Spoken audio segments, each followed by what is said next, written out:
founding, the greatest student of the ideas of the founding, more so than anyone who ever served in any political capacity in American history.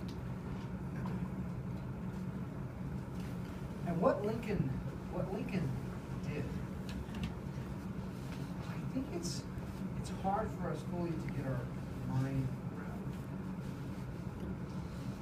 The events leading up to and including the American Civil War, in certain respects, are the most characteristic events of American history. Here's what I mean by that. I don't mean to suggest that we've had many civil wars, and in that sense it's characteristic. What I mean by it is that the American Civil War, more so than any other event, revealed the character of the United States. And in particular, it revealed the challenge of freedom. Students, do you talk about the American Declaration of Independence here? Is that part of the theme of any of your courses? Yes? No? Yes? Okay. So if you recall, back in the old Declaration of Independence, Jefferson and the other framers said that to secure these rights, governments are instituted among men, deriving their just powers from the consent of the governed.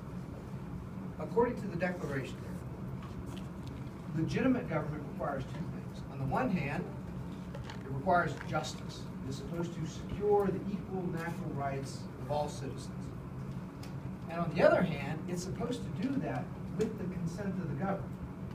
Now, in theory, or in principle, that's really easy, right? You just get the people to consent to good laws, just laws that offer equal protection for the equal rights of everyone. Piece of cake.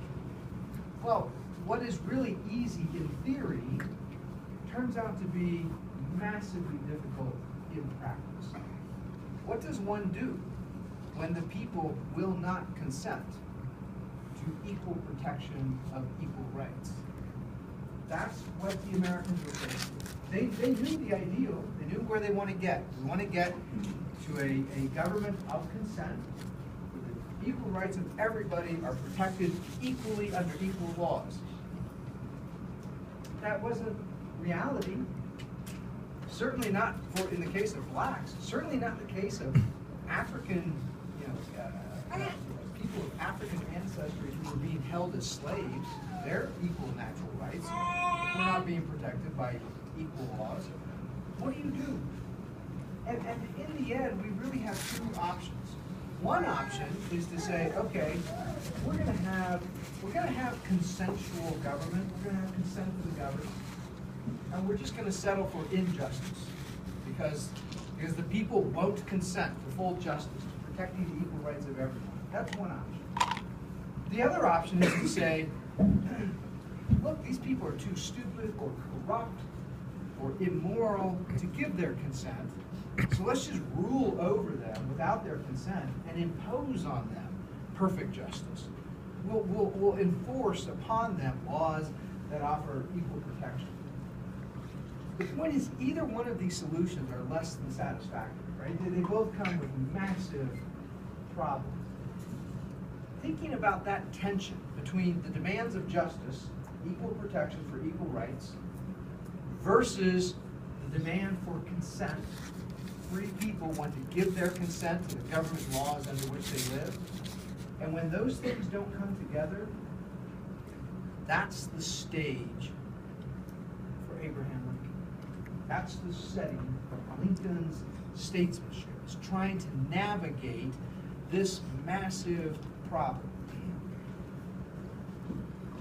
I mentioned that Lincoln was the greatest of students of the American founding.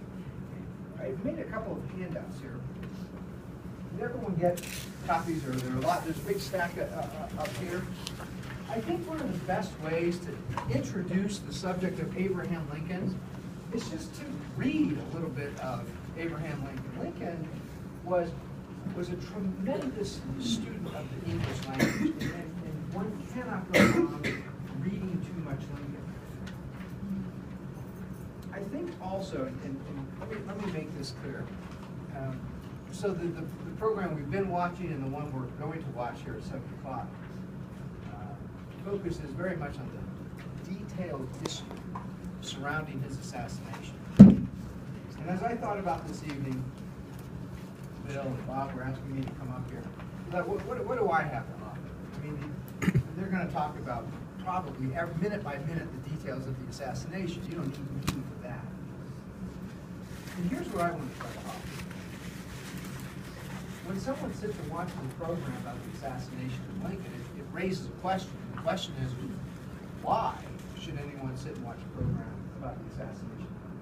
Why should we care? What does it matter? Right? This is just some old dude from a century and a half ago who's long gone and dead. Why should we care today? The answer can be found in the political thought. That's what I'm going to focus on. How did he think about politics? How did he think about the United States of America? How did he think about government, about law, about the moral framework surrounding all of these things? Lincoln, I studied Lincoln very much as a teacher. I consider myself to be a student.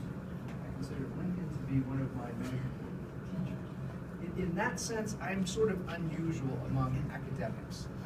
What's very typical for academics, professors out there in our colleges and universities, they will study people from the past as if they know better how those people in the past, how they should have spoken or how they should have acted or what they should have done.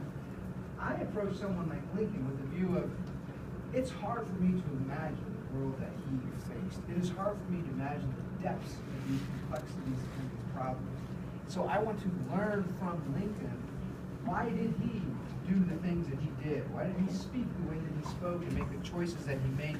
And it's my effort to try to elevate my own point of view.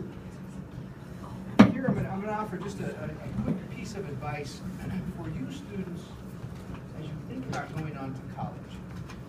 When you go into college, there's going to be part of your college life that is similar to high school in this sense, especially the first couple of years of college.